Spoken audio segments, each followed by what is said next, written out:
बोधे विश्व वाणिज्य रे इटा अनप्रेसिडेंटेड जे केबे भी एई प्रकार व्हिमिसिकल बा इम्पल्सिव एक्शन केवल अमेरिका नुहे कौनसी देश उपरे ए प्रकार प्रतिबंधक बा सुपर टैरिफ लगाई नथिले। अमेरिकार प्रेसिडेंट डोनाल्ड ट्रंप जो 50% प्रथम 25% एवं परवर्ती समय 50% कले जे भारतीय आमदानी जोटिक भारतीय रप्तानी जोटा अमेरिका को जाउची ता उपरे 50% शुल्क लगेबा एवं आमे जानिबा दरकार जे कोनोसी समय रे 50% शुल्क जदि टेक्सटाइल कोंतु फार्मास्यूटिकल कोंतु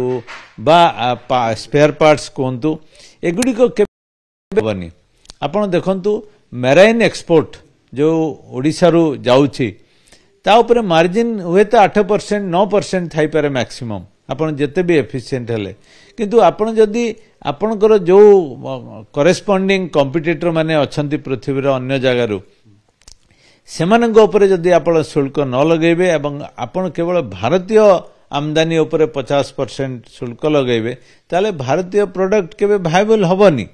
एवं जोथि पई भारत चेष्टा करूची एवं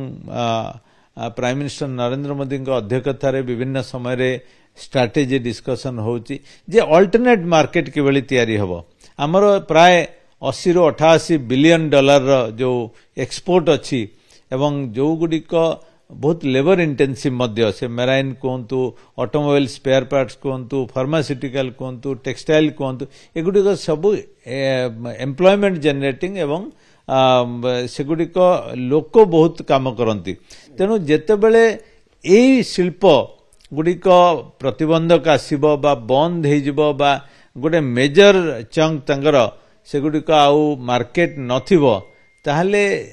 बेरोजगारी मध्य एगुडी को अफेक्ट पड़िबो किंतु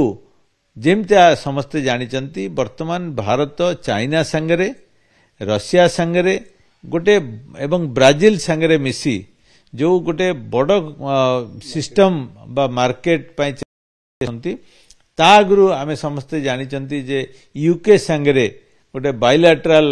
गोटे भल ट्रेड एग्रीमेंट करिसंती जोथिरे यूके को आमे एक्सपोर्ट करिया पई हमर कोनोसी प्रतिबंधक नाही टैरिफ नाही सेई भली अल्टरनेट मार्केट कि भली तयारी हबो। आमे समस्त जानिबा कथा जे जेतेबेले चैलेंज आसीची सेथि पई नुआ अपॉर्चुनिटी मध्य आसीबो तेणु भारत मध्य सजाग अछि समस्त देशवासी भारत सरकार कॉमर्स मिनिस्ट्री समस्त चेष्टा करुछंती जे केवली भाबरे एई जो प्रकार मनोभाव जोटा कि टोटली इलॉजिकल एवं जो कारण पई प्रेसिडेंट डोनाल्ड ट्रंप भारत उपरे एई प्रकार टैरिफ इंपोज करिसंती तार कोनोसी लॉजिक नाही कारण चाइना भारत तो अधिका तले किणुछि किंतु चाइना उपरे कम टैरिफ भारत उपरे अत्यधिक टैरिफ हमर जे नेबरिंग कंट्री जो भारतर शत्रु ताकू मध्य कम टैरिफ तेणु डोनाल्ड ट्रंप कौन उद्देश्य रखिंट अमेरिका एवं भारत मध्य जो प्रकार वाणिज्यिक संपर्क बायलैटरल रिलेशनशिप थिला ताकू सबु गुडी को इग्नोर करी एई जो प्रकार गोटे जबरदस्तिया काम करिसंती एवं जार कारण ए पर्यंत किछि जणा पड़ी नाही कोनोसी लॉजिक बा रैशनैलिटी मध्य जणा पड़ी नाही अपेक्षा करियो पड़िबो भारत सरकार कॉमर्स मिनिस्ट्री किबळी भाबे एई जो चैलेंज को कन्वर्ट करुछंती अपॉर्चुनिटी हिसाब रे एवं परवर्ती समय रे जो आमे सुनिले अगस्त 15 रे जे जीएसटी सब्सटेंशियली गोटे कमी जिवो दुईटी स्लैब रहिबो जा द्वारा डोमेस्टिक डिमांड गोटे बड़ बूस्ट पाइबो सेटा आमे देखिबा कथा किबळी भाबरे भारत सेगुडी को तयारी करूची अपॉर्चुनिटी डोमेस्टिक कंजम्पशन बढ़ेबारे। सर आरो कथा जो आमदानी को जतो होची अमेरिका जहा हमर किछि प्रोडक्ट निश्चित भाव आमदानी होतिबो सेथिरे किछि से माने एटा त रप्तानी ऊपर कहले जे 50% अतिरिक्त टैक्स सहित मिसुची तो आमदानी ऊपर शासन तार किछि प्रभाव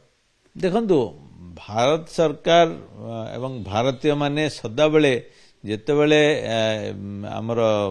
टर्की एवं अजरबैजान जो प्रकार पाकिस्तान को सपोर्ट कले ए दुईटी देश को भारतीय माने अनेकांशरे सपोर्ट करिथांती टूरिस्ट हिसाब रे एवं अन्यान्य सामग्री तांकटू किणिकरी किंतु जेतेबेले से माने शत्रु देश संगे हाथ मिलेले सेतेबेले प्रायतः जो टूरिस्ट माने भारत रो जाउथले से माने बंद कर देले तेणु एबे मध्ये हमकु देखिया पड़ी की प्रकार अप्रोच जहा द्वारा ये जो अमेरिका रू इंपोर्ट होची अमेरिकन कंपनी माने जो प्रकार एठी आपण केएफसी टू आरंभ करी पिज्जा जो विभिन्न सामग्री कोक एगुडी का आसुची किबळी भाबरे ताकू मध्य जदियो टैरिफ एपर्यंत किछि लागि नै भारत सरकार लगे नै किंतु भारतीय माने ताकू किबळी रेस्पोंड करछन्ती।